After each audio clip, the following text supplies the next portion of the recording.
पुस्तिकाची उत्स्फूर्त हजेरी लागते त्यावेळेला साहित्य रसिकांना भरभरून आनंद होतो. कोकण मराठी साहित्य परिषदेने असंच साहित्य रसिकांना भरभरून आनंद देण्याचं कार्य केलेलं आहे.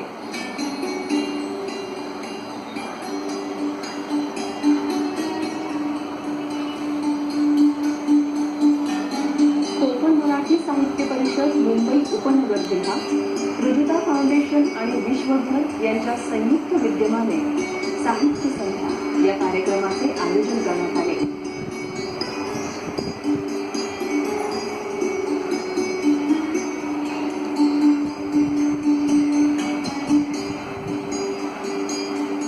सुप्रसिद्ध साहित्यिक पद्मश्री मधु मंगेश कर्णिक आणि डॉक्टर तारा भवाळकर यांची विशेष उपस्थिती होती. निमंत्रित मान्यवरांचा स्वागतपर सत्कार करण्यात आला.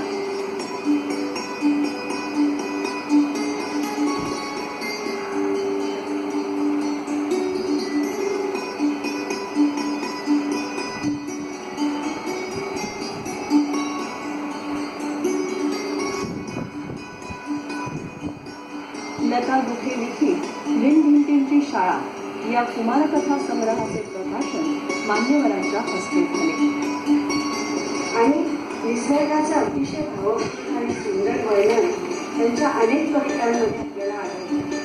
जेव्हा जेव्हा मी कोमल साकोच्या कार्यक्रमामध्ये येतो तेव्हा एक गोष्ट मला प्रकाशाने नेहमी जाणवते. तेव्हा या सगळ्या गोष्टी मला परत आठवत गेल्या की नेमकं काय आणू शकतं, काय लिहावं वाटलं असेल, काय असतं प्रेरणा काय असते.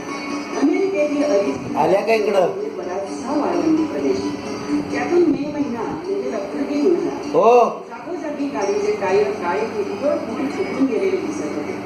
कारण बालसाहित्यामध्ये लिहिणारे खूप कवी आहेत, पण त्याने त्यांच्या 2 पुस्तकांनी बालसाहित्यामध्ये पदार्पण केलेलं आहे. पिटुकले पिटुकले हे एका साहित्यिकाच्या समग्र साहित्यावर अनेक लिहिणारी माणसं चांगलं बोलत आहेत, मनापासून बोलत आहेत.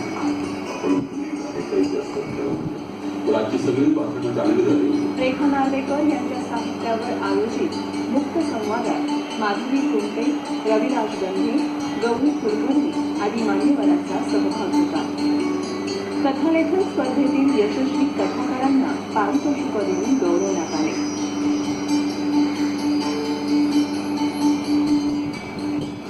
कुटुंबातल्या वडिलांना म्हणून संवाद वगैरे मुलं खोडकर राष्ट्रीय आहेत सगळे. या दोघांपुढे आजची साहित्य संध्या खऱ्या अर्थानं सार्थ गरजेची रसिको